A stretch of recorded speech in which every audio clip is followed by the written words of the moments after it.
চট্টগ্রামের বাজারে বোতলজাত সয়াবিন তেলের সংকট আরও বেড়েছে। ব্যবসায়ীরা বলছেন সরবরাহ কমার পাশাপাশি বিপণন প্রতিষ্ঠানগুলো নানা পণ্য কেনার শর্ত জুড়ে দিচ্ছে। এতে বাজারে তৈরি হয়েছে কৃত্রিম সংকট। এদিকে এ সুযোগে আগের কেনা তেলের দামও বাড়িয়ে দিয়েছে ব্যবসায়ীরা। অভিযোগ ক্রেতাদের। এক সপ্তাহ ধরে চট্টগ্রামের বাজারে বোতলজাত সয়াবিন তেলের সংকট দেখা দিয়েছে।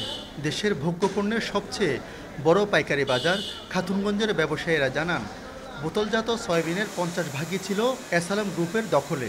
তাদের কারখানা বন্ধ থাকায় সরবরাহ কমেছে বোতলজাত সয়াবিনের। এমন পরিস্থিতিতে বোতলজাত সয়াবিন তেল নেয়ার ক্ষেত্রে অপ্রচলিত পণ্য নেয়ার শর্ত জুড়ে দিচ্ছে অনেক সরবরাহকারী। এতে তৈরি হয়েছে সংকট। গাড়ি যা আছে তার চেয়ে বেশি বাড়াতে পারতেছে না, কিন্তু বোতল জাল থেকে কোলা তেলের রেট অনেক বেশি। সেই জন্য কোম্পানি মাল এইগুলি অর্ডার নিচ্ছে, কিন্তু ডেলিভারি দেওয়ার সময় গরমিশি করতেছে। শর্ত দিচ্ছে সয়াবিন তেল নিতে হলে সয়াবিন তেলের পাশাপাশি অন্য মাল নিতে হবে, যেমন সিরিগুড়ার চাউল, আপনার সরিষার তেল।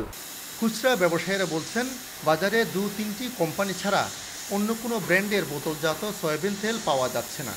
যা পাওয়া যাচ্ছে তাও চাহিদার তুলনায় কম। দাম বাড়াতেই এমন কারসাজি অভিযোগ ব্যবসায়ীদের। ওরা বলতেছে ওদের কাছে আসতেছে না, তখন যা মার্কেটে যা আছে তা দিচ্ছে আমাদেরকে। বোতলজাত যে পণ্য সেটির দাম বাড়ানো হয়নি, যার কারণে আমি ব্যক্তিগতভাবে মনে করছি যে সেই কারণে হয়তো বা মিলাররা যে বোতলজাত যে পণ্যটি সেটি বা তেলটি সেটি তারা বাজারজাত করছেন না।